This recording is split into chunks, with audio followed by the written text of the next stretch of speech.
Kemiskinan memaksanya mengambil keputusan berbahaya. Namun siapa sangka, dia justru memilih jalan sebagai perampok profesional. Tapi, apakah semua itu akan berjalan mulus? Nah, ini dia film yang berjudul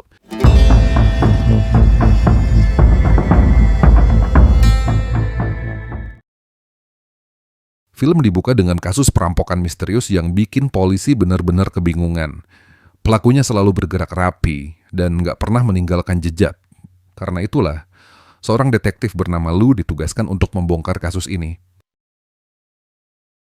Have you seen my keys? I'm late. Hey, get a little privacy. Semuanya bukan tanpa alasan. Ya, sosok yang diburu ternyata seorang perampok profesional. Panggilannya Mike dan nama aslinya nggak ada yang tahu. Yang pasti, setiap kali dia bergerak, semuanya sudah terencana.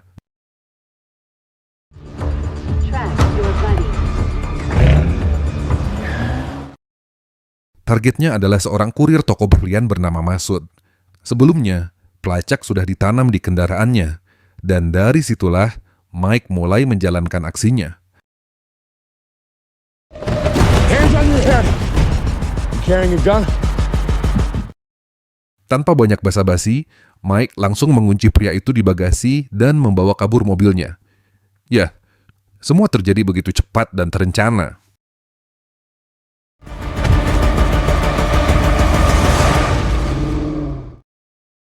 Sementara itu, cerita berpindah ke seorang pria bernama Ben. Dialah kurir berlian yang sebenarnya. See the gun.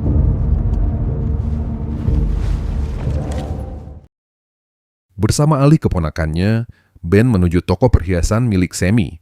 Tugas mereka hari ini adalah mengirim berlian senilai $3 juta. Tapi masalahnya, Ali masih pemula. Tentu saja Semi meragukan kemampuannya. Ali, Matthew, stay here. Nah, saat inilah Sami mengungkapkan rencana sebenarnya. Berlian di dalam koper hanyalah umpan, dan yang asli harus disembunyikan di kaos kaki Ben. Bahkan Ali pun nggak boleh tahu. Semi juga memberi sinyal kalau ada mobil lain yang akan mengikuti mereka sebagai pengamanan. Yes, itu mobilnya Masud. اون تعقیبتون میکنه میارتتون تا هاتسون. Just for safety. Okay. Tak ada yang menyangka kalau Mike sudah mengetahui seluruh skema ini. Dia sudah memantau dari luar toko dan mulai mengikuti mereka. Singkat cerita, begitu sampai di titik pengantaran, semuanya langsung terjadi. Mobil dipepet, senjata diarahkan. Ben, as you can see, my partner is parked across the street from your home. It's just an insurance policy. Mereka berdua langsung panik. Mike bahkan mengancam dengan menyebut keluarga mereka, seolah dia tahu segalanya. Yang bikin kaget, dia juga tahu kalau berlian asli tak ada di dalam mobil. Tekanan psikologis itu begitu kuat, membuat Ben akhirnya menyerahkan berlian yang mereka bawa. Tapi saat Mike pikir semuanya berjalan mulus, justru disitulah dia membuat kesalahan.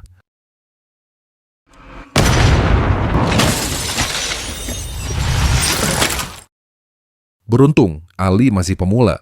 Tembakannya meleset, tapi justru membuat situasi makin kacau. Ya, Mike langsung kabur secepat mungkin. Dia masuk ke sebuah basement, memarkir mobilnya, lalu berpindah kendaraan sebelum akhirnya menghilang. Ini menjadi aksi perampokan ke-99 bagi Mike. Ironisnya, polisi selalu gagal menangkapnya. Mereka bahkan belum tahu siapa dia sebenarnya.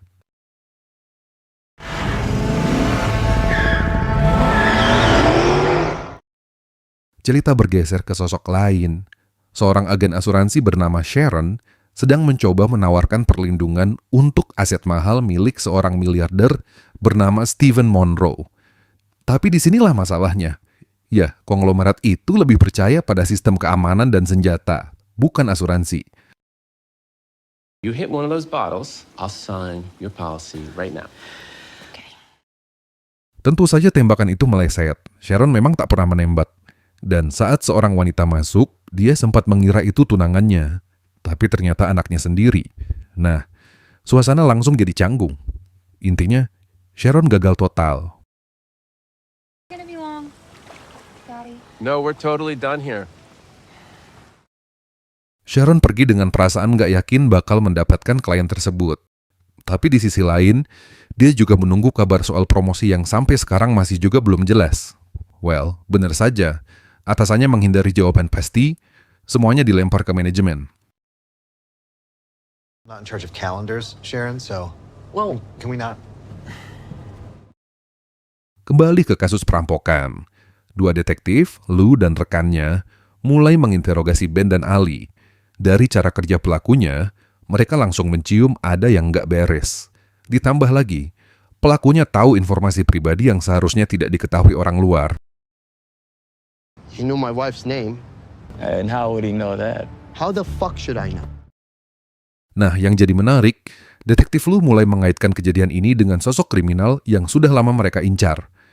Seseorang yang bekerja rapi, minim kekerasan, dan selalu lolos dari pantauan kamera.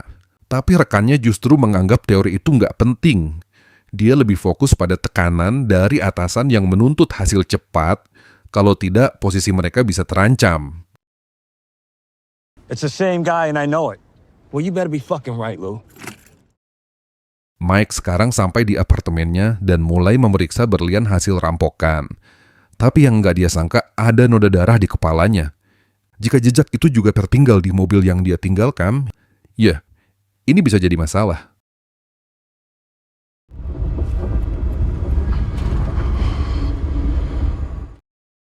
Anyway, Mike akhirnya menemui Manny, orang yang selama ini mengurus hasil curiannya. Nah, disinilah masalahnya. Pikiran Mike masih terbayang kejadian perampokan terakhir, hampir saja semuanya gagal. Dia bahkan memutuskan menunda rencana berikutnya. Shut up, that's all. Get laid. Relax. Di momen ini, kita akhirnya tahu masa lalu Mike. Dia tumbuh dalam kemiskinan dan merasa hidupnya nggak pernah memberi pilihan selain jadi seperti sekarang. Manny yang membawa dia masuk ke dunia ini. Tapi menariknya, Mike punya prinsip dia nggak mau ada korban. Namun keserakahan dan keputusan Mike menunda aksi berikutnya membuat Manny berpikir ulang. Ya, dia memilih mencari pengganti. You know who this is? Meskipun Mike menunda, bukan berarti dia berhenti. Dia mulai mengincar sesuatu yang baru dan perhatiannya mengarah ke Sharon, seolah ada sesuatu yang dia lihat dari wanita ini. Anyway, Sharon sendiri sedang menghadiri rapat di kantornya. Dan tanpa disangka, kasus perampokan Sammy tiba-tiba jadi tanggung jawabnya. Dia diminta memverifikasi klaim tersebut, sementara urusan klien besar seperti Monroe malah diberikan ke Madeline yang masih baru. Fresh face, fresh approach. Good idea, Phil. Yeah, I'd be happy to take it over. Sementara itu, penyelidikan kasus Sammy mulai menunjukkan arah. Semua instruksi pengiriman ternyata dikirim lewat email. Dari sini Lou mulai yakin pelaku mendapatkan informasi lewat peretasan. Call him to tell him when to expect the courier. No, I emailed. Yes, ternyata benar. Mike memang bekerja sama dengan seorang hacker untuk mengumpulkan data.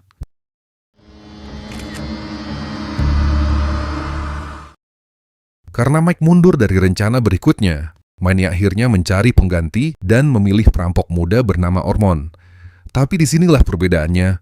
Mike selalu penuh perhitungan, sedangkan Ormond justru brutal dan sembrono. This is it. You think you can handle it? Film kemudian mempertemukan Mike dengan seorang wanita bernama Maya. Uniknya, pertemuan itu terjadi karena mobil Mike tiba-tiba ditabrak oleh Maya. Fuck, man, why'd you stop so suddenly? I stopped, but there's nothing sudden about it. Singkat cerita, situasi berakhir dengan mereka bertukar kontak. Namun siapa sangka, Mike justru mulai tertarik padanya. It's my boss's car. All right, good. She's got a pair of twins. They're pieces of shit. Keesokan harinya, Sharon bertemu detektif Lou dan meminta bantuan untuk melakukan tes kebohongan pada Sammy. Tapi Lou menolak. Dia yakin ini bukan permainan orang dalam. Ya, seperti biasa, pihak asuransi selalu mencari cara agar klaim tersebut bisa dibatalkan. Meet you, Sharon. It's nice to meet you too. And you know, we are well within our rights to polygraph. Tak lama, Lou mencoba menjelaskan teorinya ke seluruh tim. Dia mengaitkan beberapa kasus lama yang menurutnya dilakukan oleh orang yang sama. Polanya jelas, tanpa kekerasan, terencana, tahu kapan harus masuk dan kapan harus keluar. Tapi atasannya langsung menolak. Alasannya sederhana, sebagian kasus itu sudah ditutup dan membukanya kembali hanya akan merusak citra departemen. Come on, you and I both know there's nothing here that's random. Stop talking. Bermodal informasi dari Manny, Ormond mulai menjalankan aksinya di sebuah toko perhiasan. Tapi cara kerjanya kacau, penuh emosi.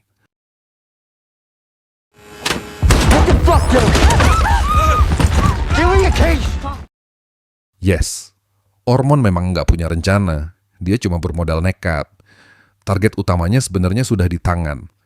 Tapi begitu melihat koleksi perhiasan di depannya, dia jadi serakah. You! Open the fucking cabinet! Nah, disinilah masalahnya. Situasinya jelas kacau, semua orang panik dan pintu tiba-tiba terkunci. Karena ulahnya sendiri, Ormond hampir terjebak di lokasi kejadian.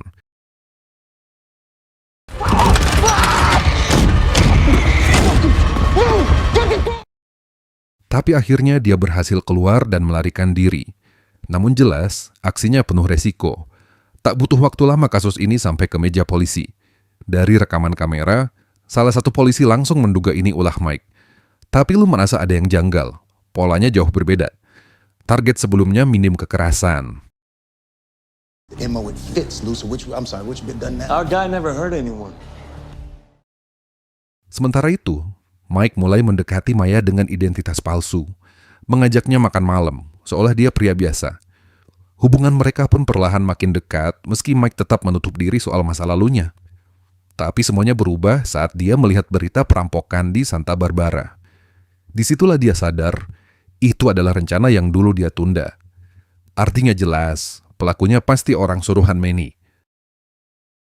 This follows a string of high-profile robberies in Southern California. Situasi makin panas ketika Mike mendatangi Manny dan menuntut bagiannya dari pekerjaan Santa Barbara. Dia merasa rencana itu miliknya, tapi Manny menolak. Nah, dari sini ketegangan mereka makin terasa. Bukan cuma soal uang, tapi juga soal kepercayaan. Have a think about where you'd be without me. Huh? Masalah ini berbuntut panjang. Manny kembali memanfaatkan Ormond dan menyuruhnya mencari tahu rencana Mike selanjutnya. Tapi kali ini berbeda. Mereka akan membiarkan Mike melakukan semuanya, lalu merampok hasilnya. You let him do that, and then you rob him. Sejak saat itu, Ormond mulai diam-diam mengawasi Mike. Dia menunggu momen saat Mike mengambil informasi dari kontaknya. Yes, ini data penting tentang Sharon. Namun yang Mike tak sadari, mobilnya sudah dipasangi pelacak.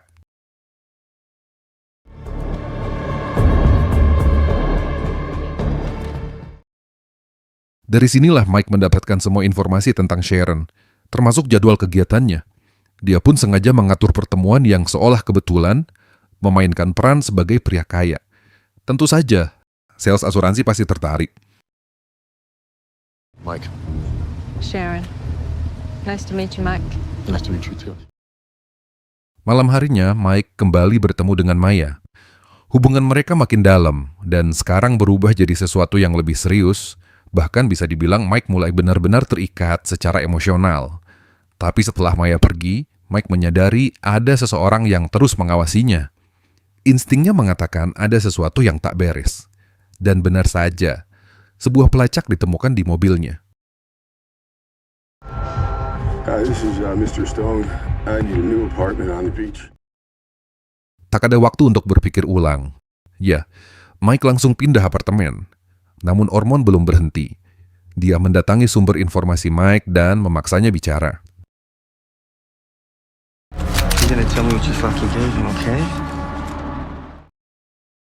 Detektif Lu kini mengarahkan penyelidikan ke titik yang lebih spesifik. Dia yakin pelaku tidak langsung kabur jauh, tapi menyembunyikan mobilnya di area tertentu. Siapa sangka insting itu terbukti benar. Mobil pelarian akhirnya ditemukan di sebuah parkiran.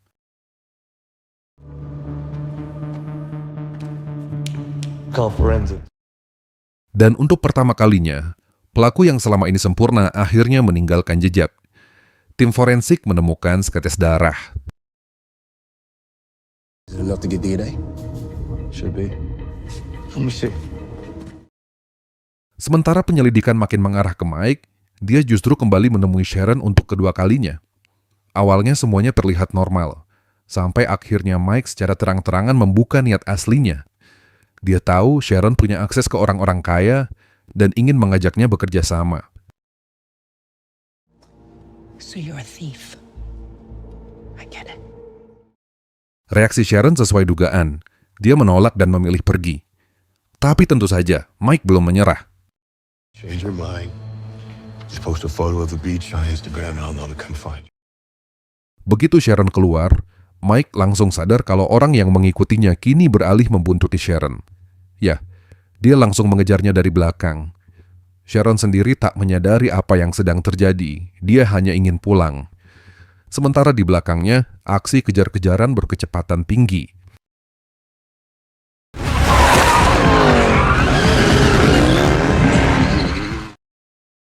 Tapi pengejaran itu tak berlangsung lama. Tiba-tiba sebuah mobil melintas di depan Ormond. Well, dia kehilangan kendali.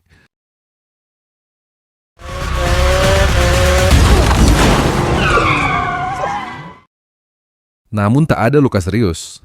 Nah, disinilah Ormond mulai memainkan perannya. Jadi Mike belum tahu kalau semua ini ulah Manny, dan dia mencoba mencari jawaban. Tapi Ormond terus berdalih, seolah tak tahu apa-apa. Ujung-ujungnya, Mike hanya memberinya peringatan. You tell him I see you again in the boat. Yeah. Understand? Yeah. Keesokan harinya, Sharon mencoba menenangkan diri di tempat yoga. Tanpa sengaja dia bertemu detektif Lou yang kebetulan ada di sana. Namun, suasana santai itu langsung berubah karena Lou mendapat kabar ada perampokan yang mungkin berkaitan dengan targetnya. Dia pun langsung menuju lokasi. Tapi setibanya di sana, On the ground now! No. seorang polisi menembak pelaku yang ternyata masih remaja. Padahal, dia bahkan tidak memegang senjata. Ya, ini jadi masalah karena jelas melanggar aturan. Namun, sesuatu yang tak terduga terjadi. You got a gun. What? You got a fucking gun. What are you talking about? Parah memang, polisi itu mencoba memanipulasi bukti, seolah semuanya dilakukan untuk membela diri. Di titik ini, Lou menolak ikut menutupinya. Tapi ironisnya, justru dia yang kena imbas. Bahkan rekannya sendiri memberikan kesaksian yang berlawanan. Well, semuanya berujung pada skorsing. The three of you are suspended until the investigation's concluded.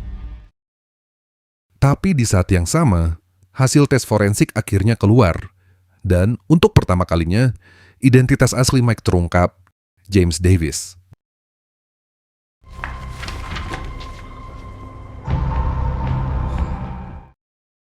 Kita berpindah ke kantor asuransi. Setelah 11 tahun kerja, Sharon justru dilewati begitu saja oleh juniornya. Ya, Madeline mendapat pujian karena berhasil mendapatkan Stephen Monroe sebagai klien besar. Dan disinilah masalahnya, janji promosi itu ternyata hanya omong kosong. Semua usahanya terasa sia-sia. I got a number for you, Sharon. 53. It's not a good number for a woman in this business, is it? Rasa sakit itu jadi titik balik. Sharon akhirnya mengirim sinyal ke Mike sebagai tanda kalau dia menerima tawarannya. Pertemuan pun terjadi, dan kali ini dia tak lagi ragu. Sharon membocorkan rencana seorang miliarder yang melibatkan uang tunai dan berlian. Nilainya gila, $11 juta, dan dia meminta bagian besar sebagai imbalan. Maybe there comes a moment when you realize you don't have as much time as you thought you had. Sementara itu, Lou mulai menyelidiki identitas asli Mike dan mendatangi alamat yang terkait dengannya. Di sana, dia bertemu dengan ibunya, yang tanpa sadar justru membuka jalan bagi Lou untuk mendekati targetnya. James. It's Anne, sweetheart. Sang ibu yang khawatir mencoba menghubungi anaknya. Dan saat Mike akhirnya menelepon balik, Lou langsung mengambil alih. Hello, James. Panggilan itu membuat Mike tersadar, identitasnya telah terungkap. Nah, dia pun mempercepat rencananya dan langsung menemui Sharon. Setelah memastikan detailnya, Mike memberinya ponsel khusus. Seriously? Isn't this what you want? Rencana perampokan itu akhirnya mulai dijalankan. Mike lebih dulu mengecek area hotel tempat transaksi berlangsung, sementara Sharon diminta mencari identitas kurir dan pengawal pribadi Monroe.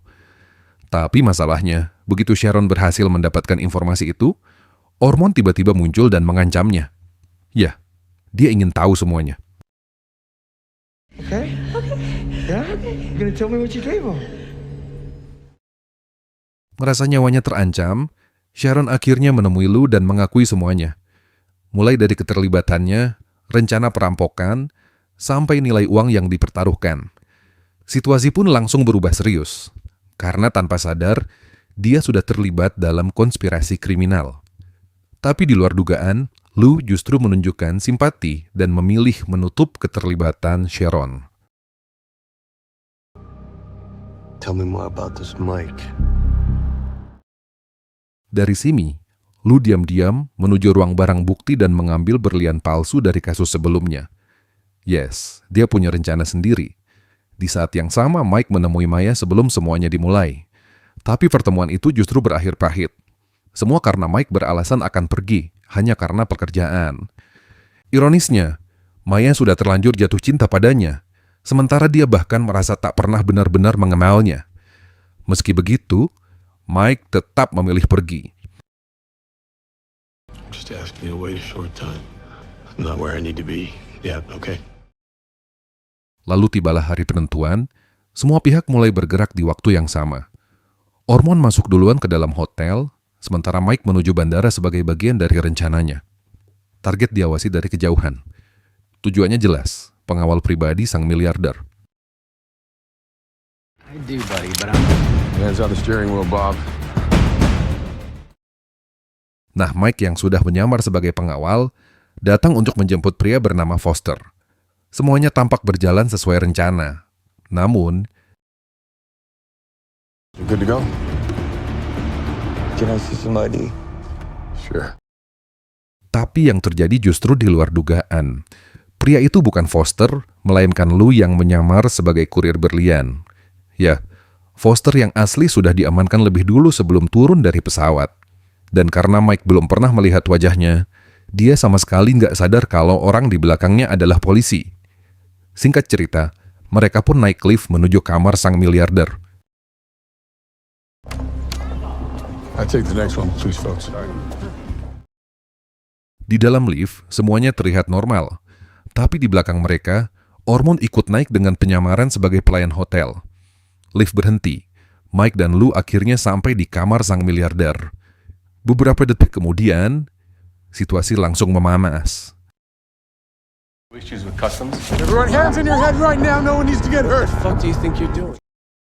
Mike membuka penyamarannya, memaksa semua orang mengikuti perintahnya.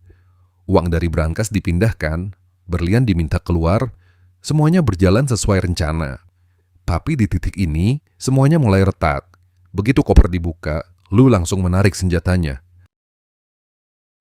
Put the gun down! I'm a police officer. You're under arrest. Put the gun down. Situasi makin panas. Lou mencoba menghentikan semuanya tanpa kekerasan. Dia tahu Mike bukan tipe yang suka melukai orang. Tapi masalahnya, keadaan sudah di luar kendali. Tiba-tiba,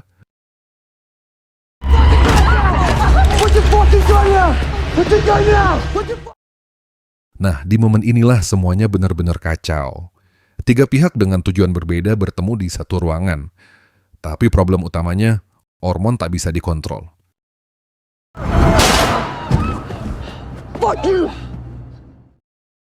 Ormond sudah kehilangan kendali. Ya, Lou sadar, kriminal ini tak akan melepas mereka begitu saja. Dan benar, Ormond berniat menarik pelatuk.